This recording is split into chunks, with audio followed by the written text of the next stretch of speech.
नगर निगम शिमला के पूर्व उप महापौर टिकेंद्र पंवर हिमाचल प्रदेश में मानसून सीजन में आए विनाश को लेकर जागरूकता फैलाने के लिए 24 घंटे की भूख हड़ताल पर शिमला के ऐतिहासिक रिज मैदान पर बैठ गए हैं। उनका मानना है कि यह विनाश पहाड़ों और प्रकृति के साथ मानव के द्वारा किए गए छेड़छाड़ का नतीजा है, जिसके बाद हिमालय में अपनाए जा रहे विकास के इस मॉडल पर अब पुनर्विचार करने की आवश्यकता है। टिकेंद्र पंवर ने बताया कि यह विनाश मानव रचित है। हिमालय बचेगा या नहीं, यह अब इस बात पर निर्भर करता है कि हम विकास का कौन सा रास्ता अपनाएंगे। यह देखने की जरूरत है कि हिमाचल प्रदेश में किन चीजों की जरूरत है और किसकी नहीं। 4 लेन का निर्माण यहाँ के लोगों को लाने के लिए किया गया, लेकिन आज एक भी पर्यटक नहीं आ पा रहा। उन्होंने कहा कि निर्माण में बरती गई अनियमितताओं के लिए NHI और निर्माण कंपनियों पर मुकदमा चलाया जाना चाहिए। तो अभी जो क्लाइमेट साइंटिस्ट बोल रहे हैं कि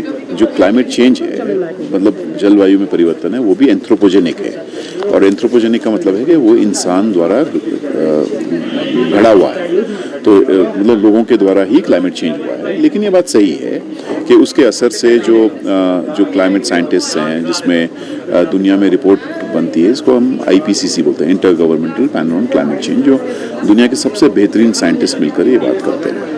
उसके भी रिपोर्ट 6 आई है। उसने ये कहा है कि इंडियन सब कॉन्टिनेंट दुनिया को लेकर है, लेकिन इंडियन सब कॉन्टिनेंट में 2 बातें उसने सबसे वल्नरेबल कही है कि यहाँ ध्यान देना बहुत ज़रूरी है कि यहाँ बहुत ज़्यादा नुकसान होगा, एसेट्स का, जिंदगियों का और इकोनॉमी का। इसमें है हमारा कोस्टल रीजन, जिसमें पूरा कोस्ट लाइन जो है, और हिमालय पर्वत। कोस्ट में तो ये कह रहे हैं बॉम्बे शहर अगर ऐसे ही रहेगा तो 20 साल में आधा डूब जाएगा, और हिमालय पर्वत में अगर हम ऐसे ही चलेंगे तो हिमालय भी आधा खिसक जाएगा, क्योंकि सबसे यंगेस्ट रेंज ऑफ माउंटेन्स है। अभी भी यहाँ प्लेट मूवमेंट हो रही है, सेडिमेंट्री रॉक्स है, मिट्टी का मतलब स्ट्रेटा डिफरेंट है। तो वो एक्सट्रीम वेदर इवेंट्स बोल रहे हैं, और वो बोल रहे हैं कि जो पहले 100 साल में मान लीजिए कुछ इवेंट होते थे, अभी 100 साल में वो 100 से भी ज़्यादा होंगे।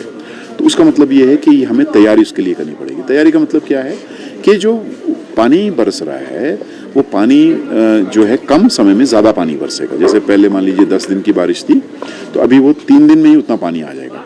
तो अगर वो पानी नीचे ज़मीन पर आएगा, क्या हमारी तैयारी है उसके लिए कि नहीं? इसलिए ये जो क्लाइमेट स्ट्राइक है आज 24 घंटे की भूख हड़ताल, ये अपनी तरह की पहली स्ट्राइक है हिमालय को लेकर, अपने अस्तित्व को बचाने के लिए। हम बचेंगे कि नहीं बचेंगे, ये क्वेश्चन है। और इसमें हम ये कह रहे हैं कि जो ये क्लाइमेट साइंटिस्ट बोल रहे हैं, कम से कम अपने लोगों को सेंसिटाइज करें कि हमारी भाषा एक ही होगी।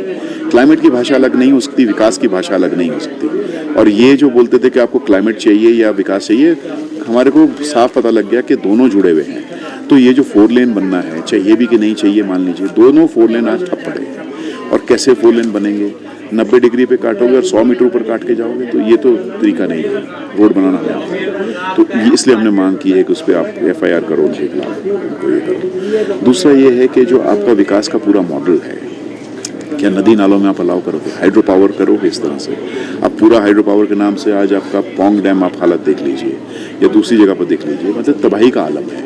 और कम से कम इस जो हड़ताल है, इससे इतना हो जाए कि खुदा के लिए, मतलब भगवान के लिए, आप ये कम से कम नालों में बनाना बंद कीजिए। नो मीन्स नो जो हम कह रहे हैं, ये बिल्कुल अलाउ नहीं होना चाहिए। तो ये अगर सेंसिटाइजेशन हो। फिर तीसरी बात ये है कि आप बिल्डिंग टाइपोलॉजीज क्या होंगी।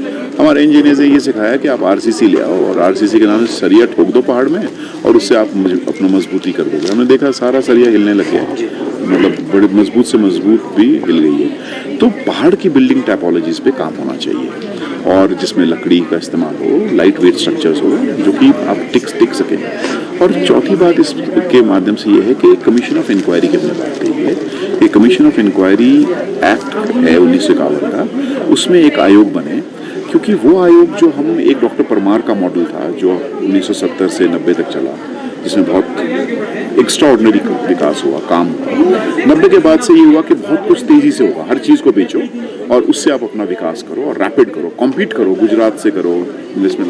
वो आज डेड एंड पर आ गया है। उसने दिखा दिया कि ये टिक नहीं सकता। कि अभी देखो, कुछ चीज़ें जो नहीं होनी चाहिए, कुछ चीज़ें जो होनी चाहिए, तो वो एक कमीशन से हम समझते हैं हिमालय बच सकता है और हमारा फ्यूचर सिक्योर हो सकता है। और लास्ट में जो हमने कहा है कि इसमें फिलहाल फौरी मदद भी जरूरत है, जिसको इसलिए नेशनल कैलेमिटी यहाँ डिक्लेयर की जाए। शिमला से नीरज डोगरा की रिपोर्ट।